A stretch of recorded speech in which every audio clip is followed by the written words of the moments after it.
Yo, what's going on, guys? Henry the Blasian here, and welcome back to another video, man. So it's been 1 week officially of me owning NBA 2K22. For most of you guys, it's a bit later with the midnight releases unless you guys got early copies. Some of you guys might not even have any 2K copies yet and are wondering if this game is worth picking up. Well, today in this video, I'm here to talk about how I feel about NBA 2K22 1 week after owning it. Now, this one's gonna be a little bit more biased because it's more towards the MyTEAM direction. If you're here to talk about Park or my career, I'm sure someone else can talk to you about that. I definitely plan on diving into my career a bit this year. Let me know if that's something you guys would want to see in the comment section below. But yes, man, today I'm here to talk about NBA 2K22. And no, this is not going to be any hashtag ad. 2K22 did not sponsor this video. I'm going to be critical at some points, but I'm not here to be negative towards the game. If there's anything I need to say about the game, it's going to be constructive criticism. But all around, guys, as you guys have seen all over Twitter, my Instagram, my YouTube, I've been loving this game. I think this is the most fun I have had in a 2K launch week in about, I don't even know, probably since like the 2K11 days when we first got the My Career. 2K16 was a very fun week as well. But what I'm trying to say is that this is really up there as far as 2K releases. And there's a bunch of little things that 2K has really done to ensure that we've actually had fun this last week. So I'm going to talk about all the different things that they've done in MyTEAM so far this year, how I feel about it, and my overall experience as a MyTEAM player in 2K22. Now, as always, ladies and gentlemen, if you guys are new to the channel, man, please consider hitting that subscribe button. We're trying to grind to 300K before the end of the year. You guys have been showing insane support so far this year. We got to keep that momentum going and not stop. And let's also aim for 1,500 likes on this video. That would be greatly appreciated. But with all that being said, man, let's get into reviewing NBA 2K22. Now, like I said, all around, man, I have had a great experience, and I'm going to tell you guys why. Let's start with the front page right here,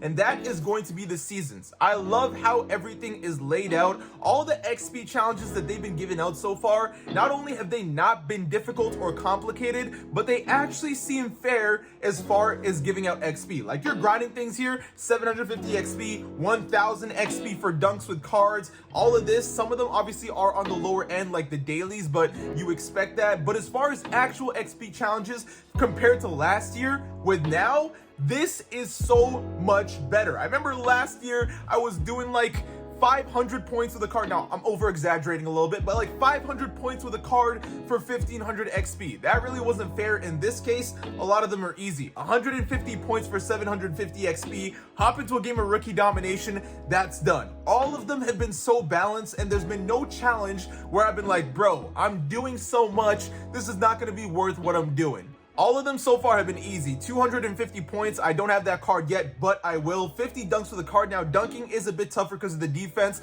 but if you run a pick and roll, you can really get things done. So all around, guys, when it comes to the season, I've had a really good time. That leads me into the lifetime agendas. Now, if you guys actually saw my wish list video for 2K22, so many things have come true in 2K22 MyTEAM that I'm so happy. I don't know if a dev actually watched that video and took a couple notes, or if it was things that they were actually planning on doing, but the collector level, ladies and gentlemen, it is officially a dub. You are now rewarded for every 50 cards you collect, all the way up to the final 4,000 for Dirk Nowitzki. And guess what? When you get the Dirk Nowitzki, you get rewarded with 80 Hall of Fame badge cards. 80 Hall of Fame. A lot of people don't really see that on the right there for completing it, but that's absolutely insane. But big dub to 2K for doing this. Every time you collect 50 cards this year, you are rewarded in some way, shape, or form. Now, it's not always going to be something crazy, but the fact that we're just driven to keep hitting that next milestone is nice. You guys saw last year, it was get Lillard. I think there was one more card, and then it was Tatum. There was like 5 total things in lifetime agendas. We're looking at a total of 58 here, boys. 58. I give a big round of applause for 2K actually doing that. That's such a big dub. Now, on top of that, guys, they've actually added more things where you can grind out to get jerseys. Obviously, some people would rather pay than do 150 points with Bucks players, but honestly, so many of these things, guys, you're gonna get done by playing domination and just grinding the game in general. I mean, some things you are gonna have to be aware of, like Bucks players where there's not too many of right now, so you would have to hyper focus on it. But when you collect all these jerseys here, guys, they can all lock in for 20 tokens per like division or something like that. Again, 2K took a dub with this. The fact that you not only collect all this, you get a reward at the end, but on top of that, you can lock all these in for 20 tokens a piece. I think it's a total of 80, and that might not sound like a lot if you play 2K21, but a lot of you guys know in 2K22, tokens are not easy to come by, and they're not easy because they're actually worth grinding for this year. Like, they made things easier to pay for with tokens on top of that. So again, 2K can hold a big dub for that. Now, dynamic goals, there's still nothing really too crazy for me. I don't really feel like they make a crazy payout, but again, it's dynamic goals, they're optional.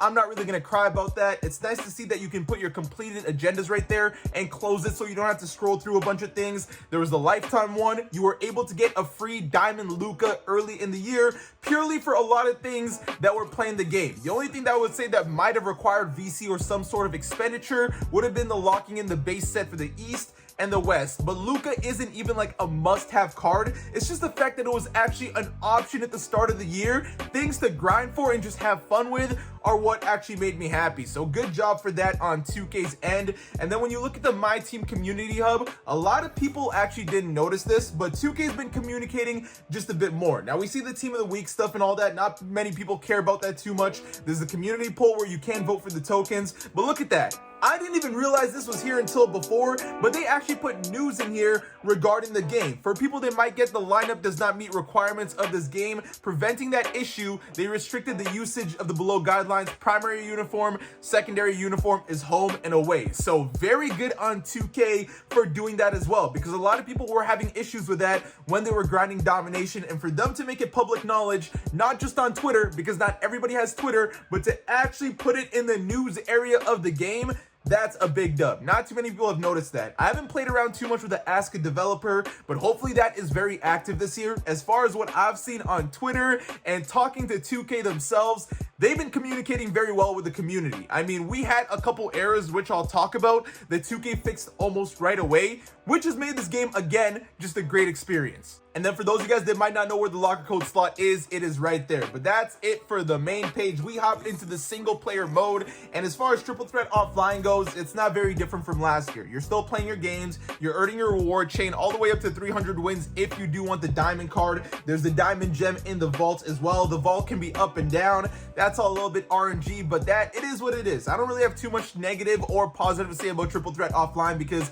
it's very similar to last year. And last year, it was a fun mode. This year, the CPU is actually a bit tougher, so I can't really complete my games in the 3-minute time span, but I'm not going to be mad at 2K for making the game more challenging to play. Last year, it was super brainless. This year, someone having to think about it makes more sense for people that want to grind offline. Obviously, if you're someone that just wants to get it all out of the way, it can be a bit more annoying, but all around, I see what 2K is trying to do with more challenging CPUs, and I respect that. When it comes to Domination, some people might find that this isn't really as exciting, and they didn't really put the most hype beast names in there. I mean, Draymond Green was in there, which was super cool, but Domination is an all-around experience for the first time in a very long time.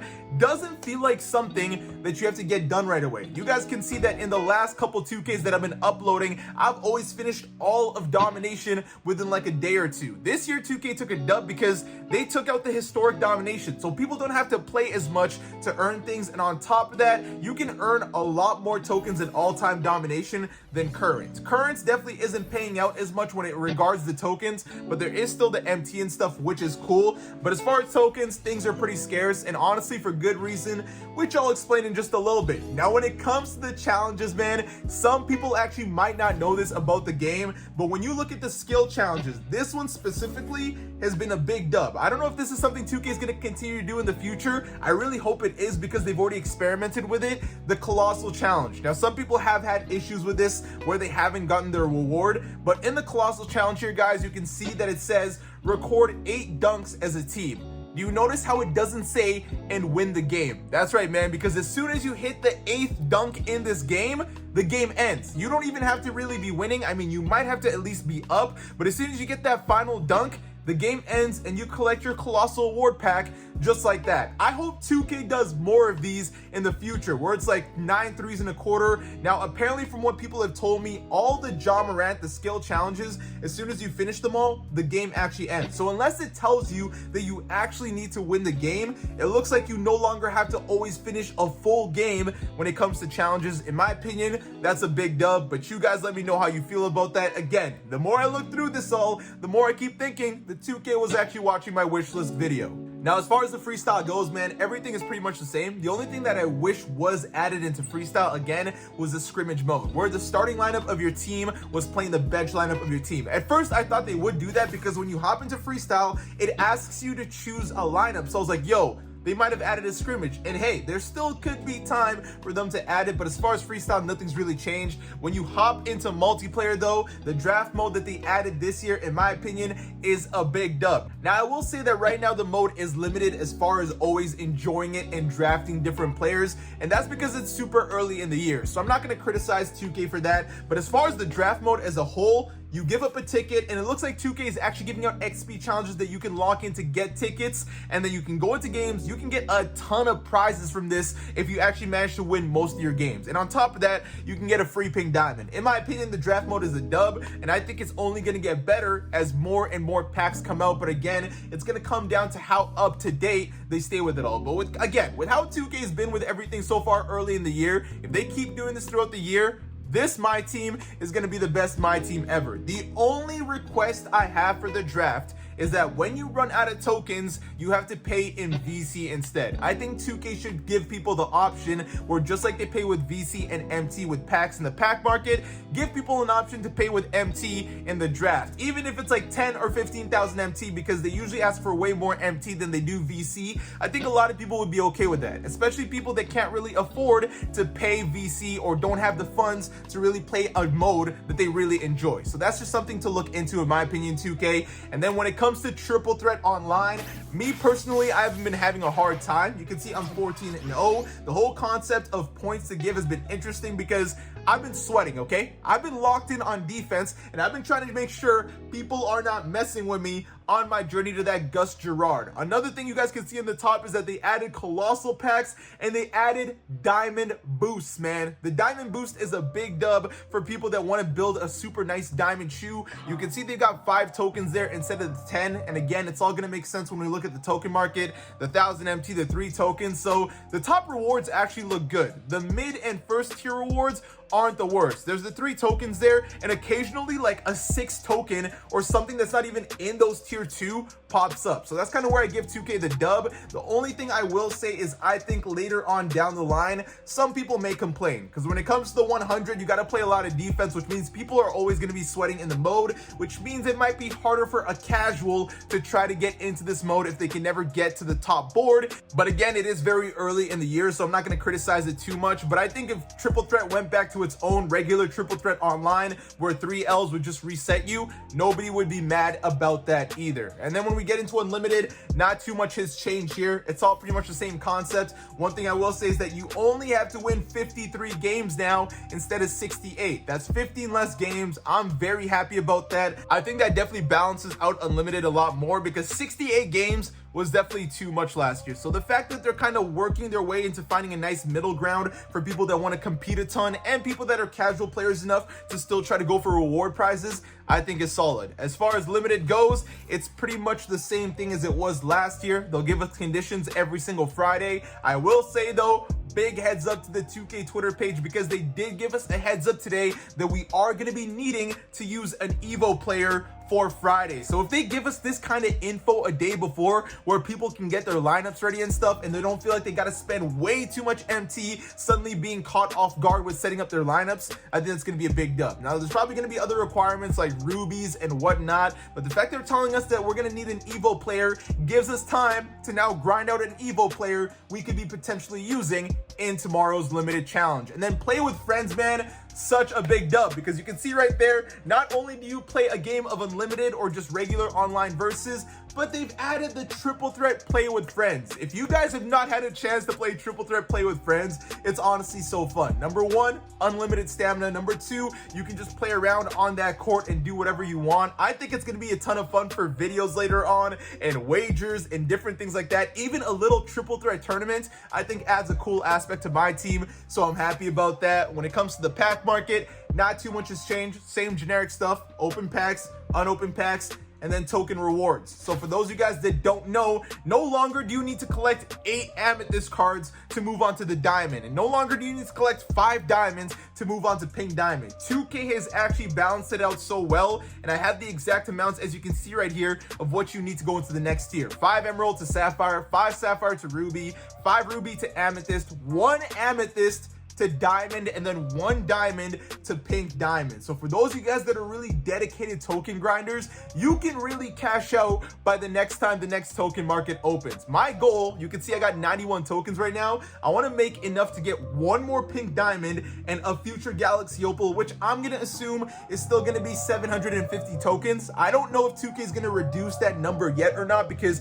I think that's a pretty big leap for pink diamond. But again, I'm still gonna grind out the tokens while I can. If they make the Galaxy Opal really that much of a difference maker in game, then it really might be worth it. And then on top of that, they got the token market open off the bat. Nothing most people are going to be too interested in, but if this gets updated by the next season, that's going to put the smile on a lot of people's faces. And then when it came to the auction house, even though we did not get, you know, a lower time where instead of the lowest time being 4 hours, it's 2 hours, 2K did make a minor error to start off where the scrolling speed was very slow, but now they've updated it and we can move fast again. All it took was us making some sort of communication, and within a day max, I think it was, the auction house was fixed. So 2K, again, if you guys keep listening to the community like this and we can develop that communication between creators and the community and the dev team, this has potential to be such a crazy game, boys and girls. And when it comes to the lineup management, I mean, it's cool. I do find it a little bit annoying that I can't apply contracts right here, but again, that's more of a me personal problem. I don't think that's anything that's an error with the game, but you can go to edit, you can apply contracts, you got the figure of your player right there, apply or upgrade the badges, and then you can put on a shoe, which it does zoom in on, which is pretty cool. But aside from that, nothing too much has changed. There's the Spurs stuff. They did add an alternate uniform, which I think they're working on because there is some errors with that. There's the designing uniforms, not too much has changed there, so that's cool. As far as the collection goes, I was trying to show you that these are the jerseys right here that you can lock in for 20 tokens a piece. So look at that, boom, that right there is 80 tokens. I think that might be all. Oh no, there's more right here. So in total, there is 120 tokens that you can lock in for right there just by doing those jersey challenges. That's a pretty big dub. It looks like they've spread things out a little bit better, which I actually do like. And then the card evolution, hopefully we continue to get more evolutions. And the fact that they talked about evolutions today hints at the fact that we might be getting more evolution cards tomorrow. But all around, man, again, I don't have high expectations for evolutions cards because I understand the way it goes. The way things progress, it's just the way it's going to go. And then the exchange actually didn't have any bad cards, but again, not exactly the most hype beastie names. I'm hoping that by next season, there's a name in here where there's a card that's, you know, really worth using and can really make a difference on the floor. The new card grading service is cool. It's not something you have to participate in, but me personally, I have fun with it. I want to try to get like a PSA 10 GOAT LeBron by the end of this year. I know for sure that's my goal. The MT Shoe Lab is such a big dub because for those of you guys that don't know, you can just pick any shoe and pick whatever boosts you want on them. This is nice because last year, all I saw everybody wear was green Kobe's. That no longer has to be the case. I think that's such a big dub. You get to do whatever you want, and not many people are going to be expecting your card to be hooping a certain way because they don't know what the boosts are going to be right off the bat. So yeah, all around I am having a good experience. And then to talk about the cards that have come out already, I like the way 2K has been doing it. So far, guys, we've had Chris Paul and Tim Duncan as the diamond, and Darren Williams and Shaq. I like this because us having a diamond Shaq at the start of the year really shows how dominant Shaq was in his time. Like, nobody can stop this card right now in Unlimited. I know it's a good and bad thing because some people might say pay to win. I honestly think it's okay because they balanced him out with him having 0 stamina. This dude gets tired completely, but what I'm trying to say all around is that I like that they're releasing cards that would otherwise not be the most favored or most overpowered later in the year. Like, for us to get a saucy Chris Paul like this a week into the game makes me very happy. And these packs are actually around for 22 days. These actually cost a fair amount. I'd say the Colossal taxing a little bit for only 10 packs, but all around, guys, honestly, guys, I'm having a very good time with the mode. The only things that I would really change is the draft mode costing MT instead of VC, and with the triple threat online, the 100, me personally, I'm not having a hard time with it, but I have seen people in the community that are more casual players that are struggling with an online 3v3 mode because they've got to try very hard on defense. But aside from that, guys, the all-around experience of my team is great. The online play is great. There has been some instances where some players are leaving the corners, but again, that's not up to the my team devs. That's more the gameplay devs. That's a whole other conversation. All around though, as a my team mode, I'm honestly super excited for this year. And a lot of people have already forgotten, but we're also going to be getting a new mode on December. 2K mentioned that in their vlog. I can't wait to see what that is. We're already at level 30. Hopefully we're going to have that pink diamond mellow as soon as possible. And yeah, I really think this is the year 2K can do it, where they can really balance gameplay and content, because last year was the best content we've ever had, but obviously it wasn't the best gameplay. This year, not only are people loving the gameplay, but they're also loving the content. On top of that, there's a 250k tournament for current gen and next gen. Everything is just a vibe. I know things are too good to be true right now, but again, I really got hope that this is going to be the best my team ever. If you guys really are considering buying the game, in my opinion, out of the last 6, maybe 7 years, this is the most the game has ever been worth it. Whether you want to play on current gen or next gen, I haven't seen any complaints on either gen. People are just having an all-around good time. So do with that information what you will, boys and girls. This is going to be the end of the video. If you guys did enjoy the video, don't forget to leave a like. And for you new viewers, man, you know you got to hit that subscribe button and join the Blazing Nation. I want to thank you guys for watching. I hope you all have an awesome day and take care.